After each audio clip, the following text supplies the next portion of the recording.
What up, people? It's me again.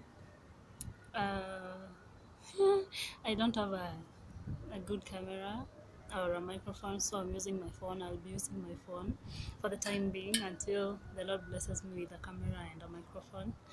So, but He has still told us to use whatever it is that we have on the hand. So here I am. Today, I want to talk to single women, single mothers, single women as well, whether you have a child or not and you're single. Do you know what dating a married man says about you? Do you? It says that you don't believe that God has that one person for you, that one perfect man for you. Okay, no one is perfect, but there is someone who God has created for you, someone that God had in mind when creating you, a person who is supposed to be your soulmate. And when you're dating a married man, this says that you don't believe that God has your perfect soulmate, you know, somewhere. You have given up on waiting or something. You don't believe that there is that one person that can fall in love completely with you, with your flaws, with your mistakes, with your past, that there is that one person that can fall in love with you completely and fully. It says that you don't believe that God can do that for you. You don't believe that God that has that perfect man for you. It says that you cannot wait for the perfect timing of the Lord. It says that you don't value yourself that much. You don't believe that you deserve that. So you're giving yourself to the next, the best, the next best thing in your own understanding. And we are told not to lie on our own understanding, never to lie on our own understanding. And he had the reason why he said that, because his thoughts are not like ours, his ways are not like ours. So he said that he will make it perfect. He'll make it perfect in his own time. He will make it perfect at his own time. So why are you rushing? Why don't you wait for that perfect man that the Lord has kept aside for you, who is also waiting for you, who is also keeping himself, you know, maybe keeping himself for you? Why aren't you keeping yourself for him? Why aren't you being faithful to God? Because he is faithful to you. He's waiting for you, to rely on him. Yeah.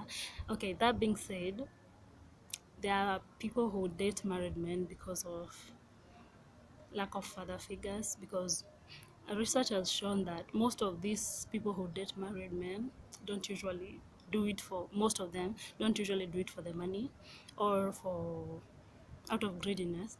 So most of them do it out of the lack of a father figure in their life.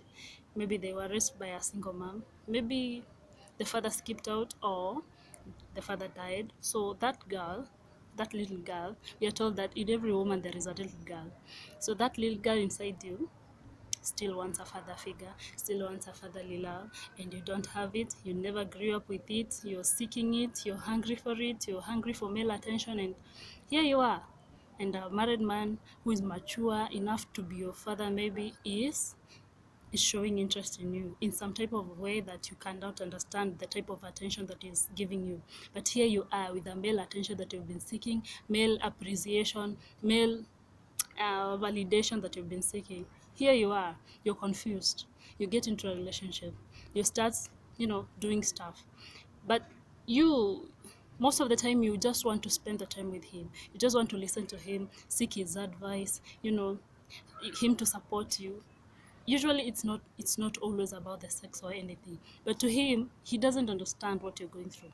No, he doesn't understand. It's only God who understands what you're going through. So what I suggest to you is, you we are told to pray about it. You see, the innermost things, the most embarrassing things that you cannot tell anyone, yeah, pray about them. He knows the most disgusting things. He knows the secret that you've been keeping inside you. He knows them all. So what you have to do is to pray about. Tell him, oh God, I know I have lacked a male person, a father figure in my life, and I want you to be that.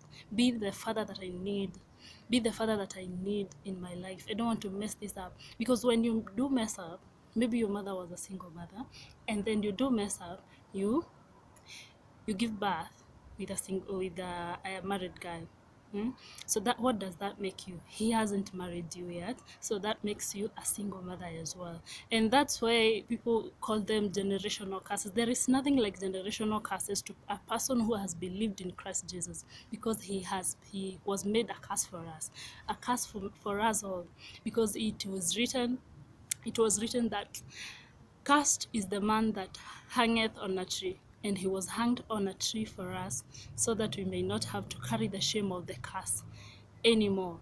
So you are not cursed. When you believe in Christ, you are not cursed. Believe you me, you're not cursed. So you have to own the blessing. Don't say that you're cursed. Those are not generational curses. That is just you seeking something that you're not finding, and you will find it in the Lord. He is everything. He's the husband, he's the father, he's everything that you want to be, you want it to be, you want him to be. And believe you me, he has that one person for you. He has that one person. He know. And we are told to pray specifically. Pray for the specific things that you want in your man. If you want this tall, this how tall does do you want your husband to be? What type of a hair? Long hair, short hair, brown eyes, black eyes, beard, no beard, all those things. He has all of them for you, and he knows your taste. He has taste too. So he knows your taste. He knows you more than anything. He knows you more than you know yourself. He knows you more than your mother knows yourself.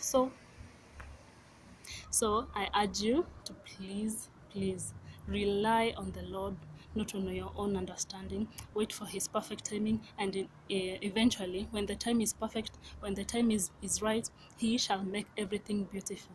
I love you. Bye.